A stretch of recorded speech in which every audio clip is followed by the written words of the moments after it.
So an increase from 15 to 15,750, and then an increase in the recorder for the audit budget of 14,400. I asked about that. That was because we did all the COVID catch-up audits, and so we kind of had to pay for them all at once.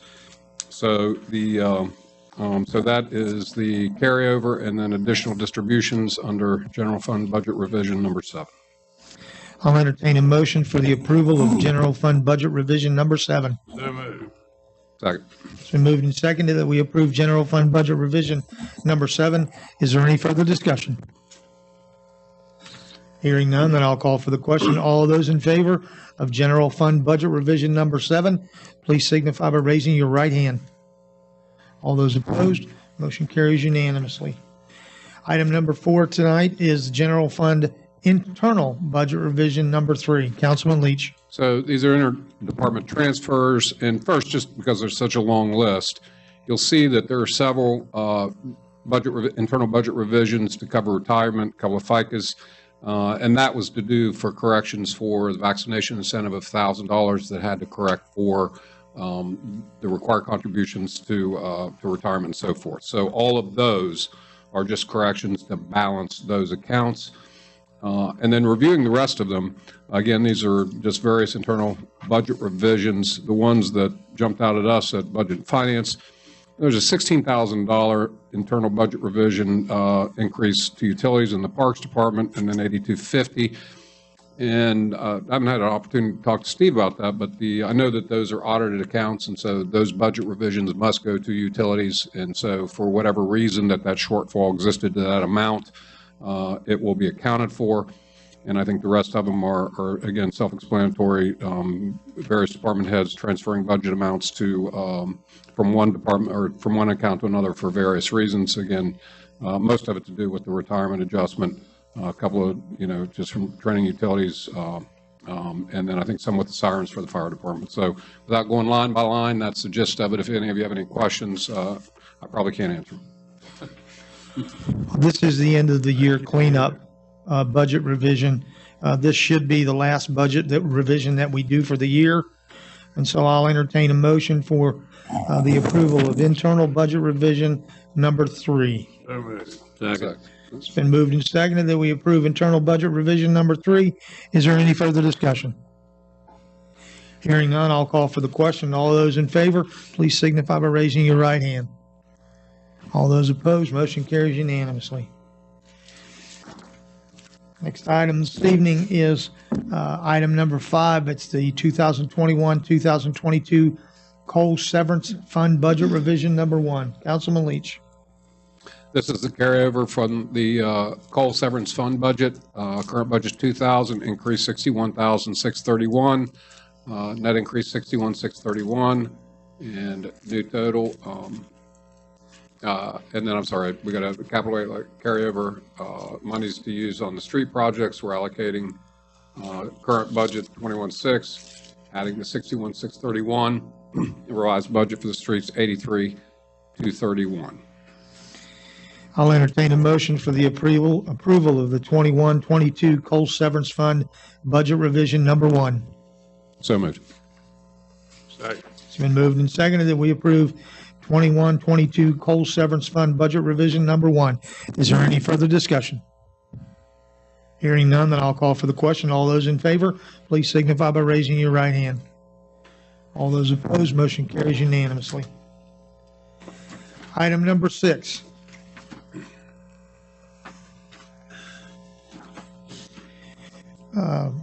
This is simply a report for a question that was asked.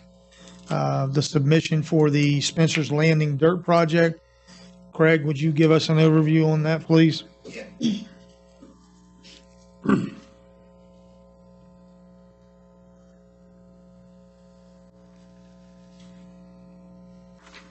Give you a quick, lengthy overview. Last week, he was asked about the 2,000 tons or 2,000 truckloads of dirt, how much it would cost if we used city employees, and actually how much it costs if we actually contracted it out. So what I did, a couple cost estimates. I took the hourly rate of 5 guys. Some guys make $24 an hour, some guys make $14 an hour. So you take in 5 times, add them all up, divide by 5, 8-hour day, it comes up to $151.86.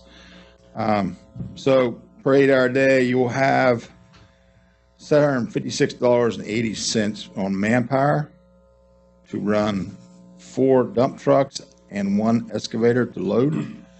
And the cost of the dump trucks, we just did by fuel. So I figured each dump truck on average in the past, it run about 20 gallons of fuel per day. 4 dump trucks, that's 80 gallons per day of fuel use. Excavator use for gallons is 40 gallons. So total of that, 120 gallons a day of fuel use at a average cost of $5 per gallon of diesel. So that's $600 per day.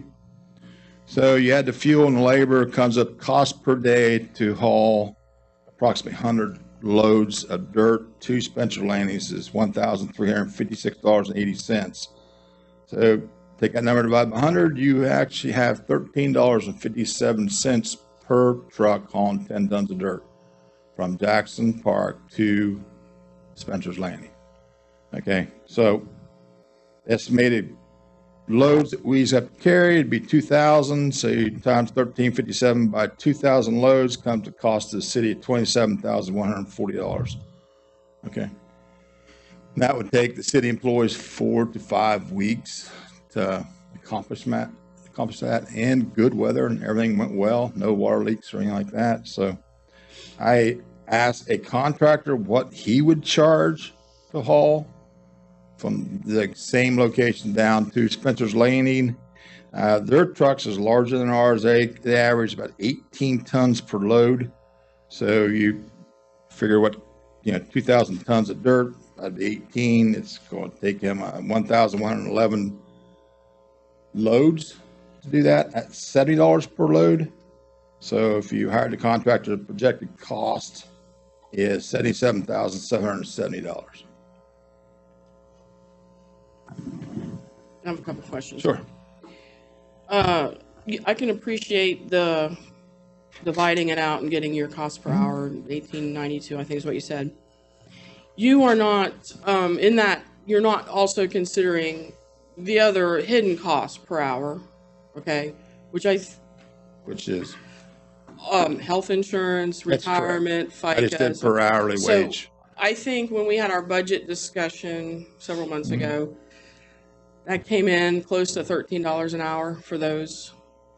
So I think that's just, we're going to compare apples to apples. I think that needs to be kind of put on the table. The other thing, and maybe it's just me because I have a hard time wrapping my mind around moving 40 million tons of dirt from the dirt pile down to Spencer's Landing. And then I started thinking of 100 trucks a day. That's a lot. And you have 4 guys in those trucks. So basically what you're saying, it's going to take 20 minutes to run from the dirt pile down to Spencer's Landing, dump it, get back and go back up there. So 4 to 5 weeks, maybe. It kind of seems like it's going to take a little bit longer than that.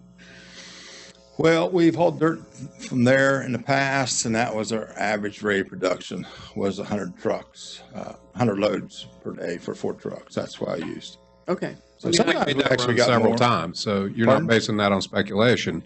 You've run dirt from I did. that source to that location, and that's your average. On good days, sometimes we got 125. On bad days, we didn't only get 80. So it is just an average use. Okay. Okay. I mean, because I didn't realize that. That's why I'm asking you, because it seems like, I don't know if I could drive my car from, there back down to Spencer's Landing and back in 20 minutes. Yeah. But, gosh, I lost my train of thought. If you weren't doing this project, we get into in your department in particular, because of warm weather, okay? So we're in a nice season. What generally, and I know it's probably not a specific answer, but what activities would your guys be doing at this point in time versus running these trucks? Yeah, we do everything. Unfortunately, Public Works mows grass, maintains waterways, maintains sewer lines, maintains storm drainage, pours concrete, lays asphalt, patches holes, replace street signs, paint curbs. I mean, we do it all, so So are you still short? How many people are you short? 3 at this time. And how much overtime do you generate per month? Unfortunately, it all has to do with we have water leaks or not, okay? We have water leaks and we generate a lot of overtime. Water leaks, sewer backups. So and the reason I'm asking these particular questions is because you mentioned 27,000, and then whatever contractor you spoke to, 77,000. I'm all about saving money, trust me. Yeah. I just start to wonder: are we really saving money? Are we comparing apples to apples? And there's the opportunity cost of. Yeah, you're right. You have additional cost in man hours, but I figure we're paying them either way it goes. The benefit package, we're going to pay them that we're either hauling dirt or throwing stone on the road. So I just did an hourly basis, and when I did the hourly basis, I took the lowest employee to the highest employee. So, and I just added them up and divided by 5. So that's how many employees I have. Trust me, I would love to have a contractor come and do this. I mean, the objective goal of this whole cities for years is to remove the dirt from Jackson Park, do something with that area, soccer field, baseball field, sports complex, whatever. This just gives opportunity to fill that ravine in at Spencer's Landing to kind of make a level site where we can maintain it better and cover up the debris that's there. So if you guys want to hire a contractor, I would love to bid it out. And actually, I think it comes in the paper tomorrow. We talked about it and I threw it in paper just to bid it out, see what the cost would be. Yeah. So maybe I'm high, maybe I'm low on the $70. I'm hoping I'm high. So. Well, I do have one more question though. Sure. So when you say fill in that ravine, I think for me, I have concerns about erosion and that kind of thing right there. Do you have to have a permit, a license from? We do. We have an MPDS permit for for Jackson Park, and we all currently have a permit for Spencer's Landing. To do that? Craig, I'd like for Jim to answer that question. Okay, that's fine.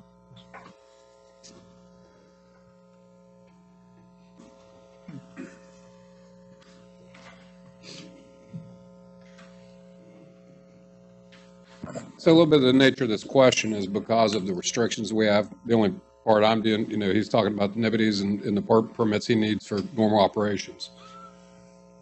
This is probably not to scale, but just so for everybody's information. So, Craig, have I roughly drawn the ravine? Yeah. Okay. All right, so when you look at this, these are our land use covenants at Spencer's Landing where we would have to have licensed remediation specialist oversight if we get involved. The closest to these are just like these two 10 by 20 foot sections here. Like everywhere that you see on this map, and this is a part of our certificate of completion for the Riverside or Spencer's Landing. So this map, which is GPS coordinated by Pickering, designates everywhere that if we were to disturb any of these areas, then we would have to contact West Virginia DEP and follow their procedures to do that. As you can see, again, what I've roughly outlined as the fill site that Craig's proposing, none of this area is within that restricted use area, and so it would not involve any DEP oversight, and Craig would just be following his normal procedures like it would be anywhere else in the city. Can I ask you a question about that? Sure. So if this was not a site where you actually had covenants, I understand what you're saying and I appreciate that. If this was just, just regular piece of property and you wanted to do something like put in, a roadway or whatever there, wouldn't you have to get a permit from the DEP? That's my question. No. It's not relevant to the covenants. No. Okay. As long as you have the proper silk fencing, okay, do your erosion controls, which is kind of easy in that because it's in a ravine. It don't really have any outfall water in that. So, no. Okay, thank you. All right. And I'm going to tell you all this so that you'll understand where the direction is going on this. All right. There is a situation down there that when the trees were removed and the ground was exposed, that there are glass and steel bars. So I'm going to ask Craig to move the dirt to cover that up, not to the point of filling the ravine in, simply to smooth it and cover it. If it's 6 inches, that's fine. Then we will deal with, if we get a good bid and we can bid it out for a private individual, if council desires to have that done, that's fine. But in the meantime, we don't restrict. We've put signs up, but there's no fencing to keep people out. All right. And I certainly don't want someone to go in there and, be exposed to that. So we will add whatever dirt it takes to fill that up. And Chris, I know last meeting that you made the comment about you hated to see something done. So if the plan is to put the kayak launch in that very location, adding 6 inches or whatever it is to that location will not impact the kayak launch at all, because we know that we have to bring that up anyway. And Craig would start with grindings to put a solid base under it. But my concern is that we have a situation where there is glass and steel rods that are exposed. I want them covered. All right. And I believe that's our due diligence to do that. So, all right. Okay. We can make a plan. Yeah, that's fine. All right. So, but that's the reasoning behind that. All right. And so, once we get a bid back in from these outside agencies, we will come back and say, here's what it takes for our guys to do it and how long it would take to get it done. Or here's what it would do if we farmed it out to an outside company. All right. So I'll bring that back to you all. All right, Craig, thank you. Craig, can I have a copy of that or take a picture of it? Okay, thank you. Thanks. All right. The next item on our agenda this evening is an update on the Spencer's Landing planning. That is still an ongoing process. Unfortunately, because I've been off for the last couple of weeks with my hip replacement, I have not been able to follow up with some of the groups that I intend to get their input from. Once we gather all that information, and we as a council will come back and we will try to fabricate a plan to move forward with the items that you all want to see in that. One of the items that I would like to bring you up to date on, though, is because we had a meeting about the kayak launch and how fast the current is at the proposed location. I reached out to the federal agency that gave us the grant for the landing and asked for permission to consider moving the kayak launch to the 12th Street location. They did not have an issue with that. They gave us the green light. I reached out to the state of West Virginia, who's actually administering this grant, and spoke with them, and they also gave us the green light. So we have the option now to move the kayak launch to the 12th Street location, and the permit that was referenced earlier is still in process. We do not have that permit, but we do have permission to consider either location for the kayak launch. And at some point, we as a council will have to decide what location to actually physically put that in. So that was the reason. There was, some information that had to be gathered from both the state and the federal to see even if we could move it, if we so desire. So now we have options as to what would be the best and safest location to install the kayak launch. So that's my update for this evening. I apologize. I just have not been able to get out and meet with the other groups to get more information. All right. I have a quick question. So I just want to make sure I understand it correctly. The flat grant could be applied to either Spencer's Landing or 12th Street? Correct. Okay. So anyway, that's it. We'll stay on that one. The next item on our agenda this evening is a resolution allocating $334,690 in American Rescue Plan funds allocated to the City of Vienna for fiscal year 2021-2022 to the Vienna Utility Board for the infrastructure project of replacing the 3 pumps for the sewer system. Be it resolved by the Common Council of the City of Vienna that it hereby assigns an additional $334,690 of the American Rescue Plan funds received by or allocated to the City of Vienna for fiscal year 2021-2022 by the federal government under the American Rescue Plan Act of 2021 to the Vienna Utility Board. The allocation of said funds to the VUB is for the purpose of purchasing specifically 3 pumps for the City of Vienna sewer plant, a project undertaken by the Vienna Utility Board, which is an infrastructure project contemplated by the American Rescue Plan. I'll entertain a motion for the approval of the resolution allocating $334,690 to the Vienna Utility Board for the 3 pumps for the sewer system. So moved. Second. It's been moved and seconded that we approve the resolution allocating $334,690. Is there any further discussion? Hearing none, then I'll call for the question. All those in favor, please signify by raising your right hand. All those opposed, motion carries unanimously. The last item on our agenda this evening is an update from the Jackson Pool. Recorder Elam, if you would, please. Yes. So things are moving along, and I'm excited to be able to pass along that we have completed the RFQ process, the request for qualifications. So we had put it out in the paper and otherwise sent it to several places, asking them to send us their qualifications if they were interested in doing this project. And we had 4 responses, and we interviewed all 4 of them. We did it this past, oh my gosh, this week has been so long. Was it Tuesday? It was Tuesday. Yes, it was Tuesday. The panel that interviewed them, we had an RFQ team that interviewed. It was Mayor Rapp, myself, Craig Metz, Steve Black, and Chuck Knopfsinger.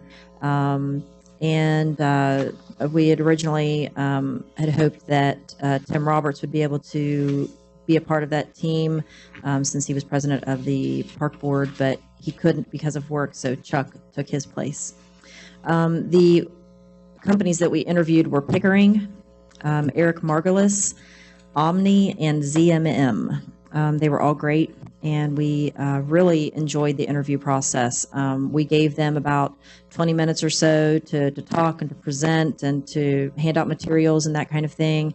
And then we had a prepared matrix that each of the 5 of us had that we would ask these specific questions. And I would ask the questions, even though it was redundant and they probably already covered it in their presentation, but that way we could hear it again, put down the answer, and then each of us individually contemplated, how we felt like they answered that question, and of whether or not we kind of scored them is how you do it. So, some things were worth 15, some were worth 25, and we gave them a certain score. If we really liked it, 15, if it was, whatever. So anyway, that's how we did it. And at the end of all of the interviews, then we turned in our numbers, we totaled everything, and the company that scored the highest was Omni.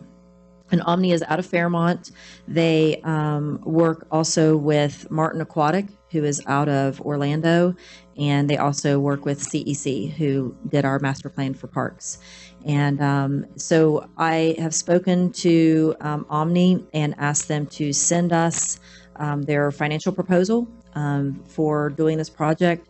They're going to send us kind of like that phase 1 of, this will get you through up to the design process. This is what it's going to cost to hire us. And then beyond that, they will probably be like a percentage of the total cost of the project kind of thing. So as soon as they get that back to me, we will more than likely call a special meeting, because I'm hoping that we'll get it in before that next council meeting. We should get it sometime next week. We'll call a special meeting. Got to give 2 days notice for that. And we will review what they send us as a council, and we'll decide whether or not we want to proceed with Omni. If we happen to choose not to proceed with them, then we would go to the company that scored the second highest, and then we would ask them the same thing. Will you send us your financial proposals and that kind of thing? So I am in no way trying to rush this, but I am keeping the pressure on it so that we can keep moving forward at the absolute quickest pace that we can. So that's where we're at with things right now. I'm really happy to have that phase of it over, and I feel like we're beginning to pick up a little bit of momentum, and so that's where we're at with it right now. One of the questions that continually comes up is about the funding for this project. At Mr. Azinger's recommendation, we did reach out to bond counsel. We've had meetings, 2 meetings with them, and they've given us some fantastic options for various financing amounts, various financing terms. And we are in a position, once we determine what the amount that we're looking for, to move forward very advantageously for the city. And so whenever we get to that point, then we will make a formal presentation on the funding options and decide what your all's wish is for this project. Great. Fantastic. And Tom, thank you. Dan Marshall has absolutely been, I mean, he's a whiz. You know, he spent a lot of time with us explaining a lot of things, and then he went to work. And so, I mean, he's a real deal. He did a great job. So thank you for that. So I think he knows that stuff. Oh, he does, backwards and forwards. So, all right. With that, we'll reach out to you as soon as Melissa gets the information and try to set a special meeting to talk about the firm and what the financial obligation would be. All right. Any questions or anything before we move on? I also have, and I didn't bring it with me today because I forgot to put it in the car. But I do have I have the packets that all of the firms gave us. And so for those of you who were not a part of the interview process, if you would like a copy of that, I do have those copies. I will have to get it to you in the next few days because I'm going to try to, I'll try to get it to somebody this evening so that, because I'm leaving and going out of town for a mission trip immediately after council. So I will try to get those to somebody that can distribute those so that you guys can have that and just see what we were looking at and who the different companies were. Okay. If there's anyone that would like those copies this evening, my set is still laying here. Okay. You're more than welcome to take my set and review them. It's pretty interesting. The company that works with Omni has built 2,500 swimming pools. That's pretty impressive. They know that stuff. So at any rate, my set is right here if you would care to take them. All right. Anything else, Melissa? No. All right. That concludes our agenda this evening. We now move to council comments. Are there any council comments for this evening? Roger, you have an announcement? I do. Tomorrow evening, after 2 years of cancellations, the fire department ice cream social is a go. It's going very well this year. They're ahead of previous years going into the social, so that's good. So they're excited. It should be a good evening. Everyone come out and eat some hot dogs and some ice cream. It is a new ice cream this year, and I understand it is way better than the ice cream in the past. So we'll have to check that out and see if that's true. But be a good evening for family and friends, and get together and just enjoy yourself. So You gonna have any mercy on the dippers? So how about having that ice cream? A little softer? It is. My jackhammer doesn't work this year. It is, yeah. Actually, I talked to, when I was talking to the chief today, he did state that this, it was a little easier to dip. It's a softer ice cream. It's not soft serve, but it's softer. And you're right, Tom. I mean, in years past, how many people ended up with blood blisters on their hands from, I did too, yeah, many times. So, But you will get to see every person in Vienna if you do it. you do, yes, absolutely. So, And so what are the hours? 6 to basically whenever. Yep. Yeah. 6 o'clock. Yeah. All right. Yes, sir, Tom. I think that price of those tickets has been $2 since I was a teenager.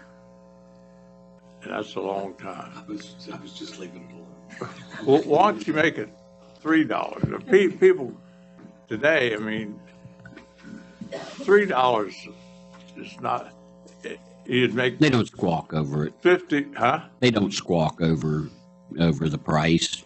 I So- know they don't, but if you'd make 50% more money if you charge $3, and people today, all the ice cream and you get for $3, It's a lot of ice $2, cream.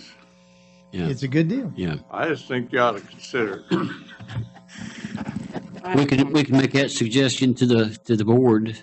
So, All right, any other comments this evening? I do have a comment. And I'm glad we're having the ice cream social. I don't want to, my comment is a little different, I suppose, than what we were talking about there, but I do feel compelled to bring it up this evening. By far, one of the biggest complaints that I receive as a council person is the lack of transparency in Vienna city government. And, we're preparing to start a fabulous project replacing the Jackson Park pool.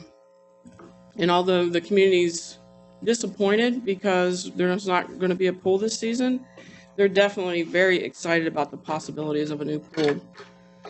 On Tuesday, the RFQ committee had a meeting in council chambers.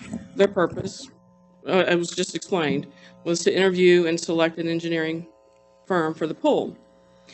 In accordance with the West Virginia Open Meetings Act, the RFQ committee meeting should have been noticed and open to the public. I'm not on the RFQ committee, but I attempted to attend that meeting to learn about the engineering firms, to see what they had to offer. I was very interested in that, observing that process. But when I arrived, I was immediately told it was not an open meeting, and it was a private meeting. I was asked repeatedly to leave by the mayor. In the end, I had no choice but to leave because the mayor attempted to take the meeting into another room. Now, there's absolutely no reason for a closed or private meeting. Engineering firms make presentations all the time, but for whatever reason, the public was shut out of this meeting, which is a violation of the sunshine laws. I bring this up this evening because we must be transparent. As members of council, we do the people's business. There are very few things that are private, and there are very few things that are private in government, and this certainly was not one of them. I'm beyond disappointed that we're beginning the pool project in secret. This doesn't bode well for things to come. We must right this ship before we go any further. Special committees are being formed to take on multiple tasks that need to be completed to ensure the residents get a great pool. We need transparency in how these committees are constituted, who's on the committee, who selects the committees, is it the mayor? Will these committee meetings be open to the public? All committee meetings throughout the city are open to the public, whether it's tree and beautification, the park board, finance committee, utility board, planning commission, and they all conduct their meetings in public. These questions need resolved. The pool project will cost several $1 million. The public must have trust in the decisions being made, but that will be impossible if decisions are being made behind closed doors by a select few hand-picked folks. So the last thing any of us wants is the loss of public trust. This is an easy fix. Let's just conduct the people's business in open as we're required to do. I've got a response to that. So Russ sent an email in response to your complaints about being denied attendance. The purpose of this RFQ was for the people who were selected by whatever means, and I wasn't on this committee either, and I didn't attempt to attend. But they have a focused mission to follow the state code, to say we have a process for which we need to focus, we need to follow the criteria, and this is a meeting that is the city's business. And based on my review of Russ's rather lengthy response to Councilperson Williams' complaints, that it does not fit the definition. Kim wants to pronounce legal judgments several times tonight, including tonight, that this was violative of the Open Meetings Act. Russ's response as our counsel, he looked at it, he did not conclude the same. But I think the purpose of this committee was focused business for a specific purpose, not to be interrupted in a public forum. That's not what it was designed to do. This full process is going to be vetted as we go forward and choose the designers and the funding and everything else we do for this pool. So, and as far as this transparency, and the biggest thing that citizens complain about, all right? I don't hear those complaints like that. I don't know who these citizens are that always say, you know, I mean, there's few that have come in here from time to time and say that. But I've never felt in all the time that I've been on council that anybody's got some secret agenda up here, all right? And instead, it's kind of guised in, well, this isn't transparent. But there was a specific mission that Melissa and this committee was trying to do that was for a specific purpose. This was an interview with these people for the request for what's RFQ, not quotations, qualifications. Okay, and that was to be scored and focused, and they had a mission to do. So I just simply disagree with Councilperson Williams' complaints about this. I think that the way the meeting was conducted was completely appropriate for a specific purpose, and I just don't agree. I think if you would have read the entire thing that Mr. Skogstad wrote, the decision was, you know, how it met the criteria. It didn't meet the criteria of the Open Meetings Act because the committee made a recommendation beyond the aggregate scoring. So we know, you just mentioned it, it's omni. So what, you can't do that. I don't make the act up. I don't do anything. I just try to follow it, and we didn't follow it in this case. And that's evident if you read the entire email that Mr. Skogstad put out. What part was not followed? Because the committee, the RFQ committee could provide the scores, okay, but you can't, you made the selection. We haven't selected anybody. You're giving us one selection. That's how state code says. You have to score them. The one that scores the highest is the one that you ask for financial proposals from. Once that financial proposal comes in, that's when it comes to council, because council is the one that decides who we hire. Nobody has been hired yet. They scored the highest. If we decide as council we don't want to go with them, then we go to the next one. It was simply a process of scoring them and ranking them, and that is what is then used. You go to them in that order. There's nothing being done out of order here. That's not according to what Mr. Skogstad said with the Sunshine Laws, or Open Meeting Acts. All right, Well, Russ, let's just- why don't you speak for you? Let's just let Mr. Skogstad read his response. Well, And having said that, I'm not before you going to read start, it in its entirety. Russ, just so you understand, Kim, before I ever ask you, I did call Russ and I did ask him about clarification on this. All right. And so this is his response, but I did go to him at the same time that I was with you. All right. I wanted to do it right.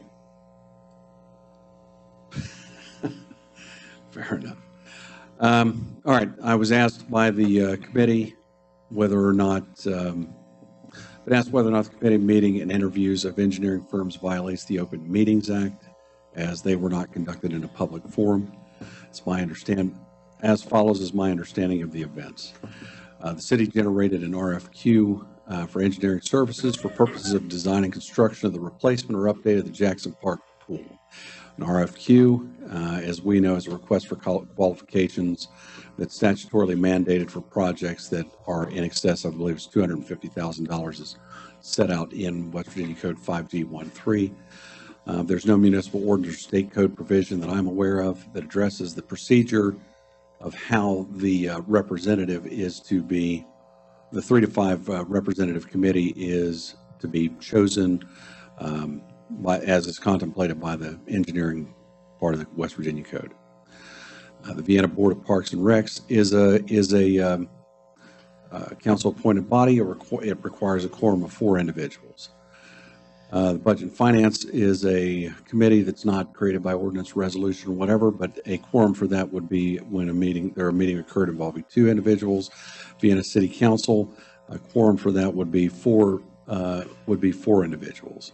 Purposes of the Open Meetings Act, a governing body is when 2 or more members of a public agency who have the authority to make decisions for or recommendations to the public agency on policy or administration. So a governing body is when 2 or more members meet that have the authority to make a decision or a recommendation on a piece of policy or administration. The pool committee was not a formal board. It was never created by an act of city council, the Vienna Board of Parks, or any other governing body of the city of Vienna. It's my understanding the composition of the committee was selected by the mayor. It consisted of the individuals that Ms. Elam has already indicated, all of which have some role in some other part or some other board or committee throughout the city. The committee met, as my understanding, and I've confirmed it with a couple of other individuals. Committee met. They interviewed each of the individuals that submitted an application for the RFQ process. They interviewed by questioning them using prepared questions that were all applied equally to each of the engineering firms that wanted to be considered for the project. They were each individually scored. Each of the members of the committee scored them themselves. They did not discuss their scores with any other member of the committee. And as I understand it, the only time that there was any kind of discussion was when each of the committee members relayed their score to the mayor so that he could aggregate all of their scores into one score to determine a ranking. I was contacted and asked whether or not I believe that this constituted a violation of the Open Meetings Act. I indicated that I did not believe that it constituted a violation of the Open Meetings Act. I even went so far as to contact Kim Weber with the West Virginia Ethics Commission. I asked her in a very truncated version, but basically whether or not these individuals could meet the form that they met for the purpose that they had, whether or not this was a violation, and so forth. She sent me a response. Her response said, and I can read all of it to you, it's not particularly long, based on these opinions, and that was the two opinions that she had sent me. It's the staff's opinion the mayor and a council person may meet privately to interview engineering firms and to score them for engineering projects when the meeting would contain less than a quorum of members of a governing body. It's also permissible for a mayor and two council members to meet privately, even if they constitute a quorum of a budget and finance committee and are opening bids, if those committees are not making recommendations to council on the engineering contracts. These committees are making such recommendations. The meeting must be held in public pursuant to the open meetings requirement. There may be grounds to enter an executive session. The staff does not have the authority to determine if other laws require bids to be opened in a public forum. Well, based on the information that I had, the committee was gathered by the mayor, composed of members of council, the Parks Board, the Vienna Rec, Utility Board. There was a quorum of any governing body created by ordinance or resolution alike, to the extent that two members of budget and finance were present. So let me see if I can say that better. The committee gathered by the mayor, composed of members of council, Vienna Parks Board, Vienna Recreation, and the Utility Board, were not a quorum of a governing body that was created by ordinance or resolution or the like. To the extent that the mayor and the council member constitute a quorum of the Budget and Finance Committee, the interviews were conducted for the sole purpose of scoring and tallying prospective engineering firms for purposes of determining a rank order as is required by West Virginia Code 5G13. This was not a violation of the Open Meetings Act so long as the scores come to the adopting governing body without a recommendation from the committee beyond communicating the scoring and rank order of the firms. So I don't know how else, and then I qualify it by saying if I have additional information as to the events that occurred, it may affect my opinion unless it stands now, or as it stands now, unless the committee makes a recommendation to the approving body beyond providing the aggregate scoring results elicited through the interview process. The process has not violated the Open Meetings Act. As always, a judge may say otherwise. So my opinion is,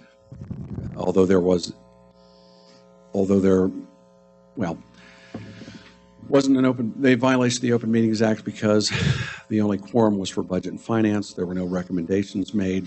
West Virginia statute requires that you interview firms, you score them, you then rank them based on the scores, and then you take, as has been communicated earlier, the highest ranking score, and then you talk about money.